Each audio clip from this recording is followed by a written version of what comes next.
Time lapses are very cool and very easy to make. Hey, welcome back to the channel. In this video, I'm going to show you how to make a time lapse. There are 3 ways, but before we get into it, leave a like below and subscribe if you want to see more.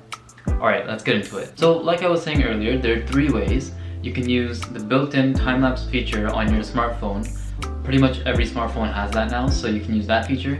And little secret, your phone takes really nice time lapses. The second way is to record video, whether that's on a phone or a camera, and speeding it up after the fact. The third way, which I'll refer to from here on out as the real way, is called time-lapse photography, because after all, a time-lapse is just a form of photography. In this video though, what I plan to do is I want to show you how to make a time-lapse. It's very easy. Those 3 ways, I'll show you all 3 ways, and stay tuned to find out which one is the easiest, at least in my opinion. So how do you shoot in each way? Let me start off with showing you how you shoot with your phone. Put your phone where you want to, navigate to your camera, and then to the time-lapse feature, press record, and wait.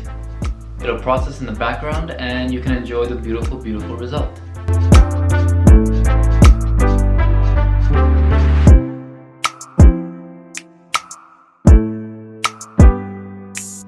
The second way, which is video recording and then speeding it up, requires you to follow similar steps. So you put your camera where you want it, switch to video mode, and tap record and wait.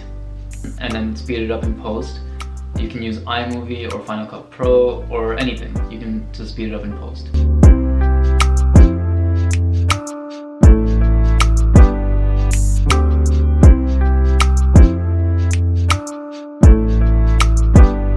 The third way, the final way, which is, again, like I said before, the real way, is when you put your camera where you want it, you switch to the video mode, and if you're lucky, you switch to the time-lapse feature mode, and if you don't, then you have to manually take the photo every few seconds until you're finished with it. And then, you wait.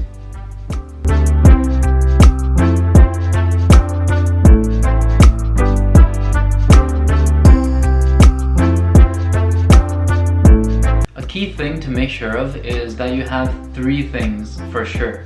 You have the time, the storage, and the battery. It is always a good idea to make sure you allocate more than enough for all 3 of those. That way you reduce the risk of cutting the shoot short. Something else to keep in mind is that phones shoot beautiful, beautiful time lapses. You can barely tell the difference between a time lapse from a dedicated camera and a time lapse from an iPhone. So you don't necessarily need to spend extra money in order to shoot really, really good time lapses. Your phone will do just fine. One last thing to make sure of is that when you're shooting a time lapse, make sure to keep the device you're shooting it on as still as possible. Ideally, you want to keep it on a tripod or somewhere where it won't move at all. So your hands are not a good option because your hands move and you move, and it's just not gonna look good. So make sure that the device that you're shooting on is completely still, whether that's on a tripod or a ledge of some kind, whatever, completely still, and it'll look fantastic.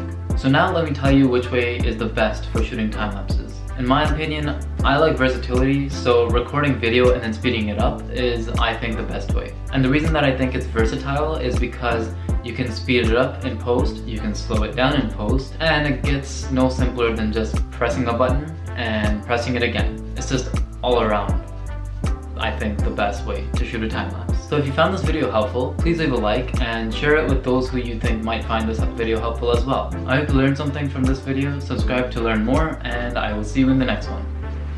Bye.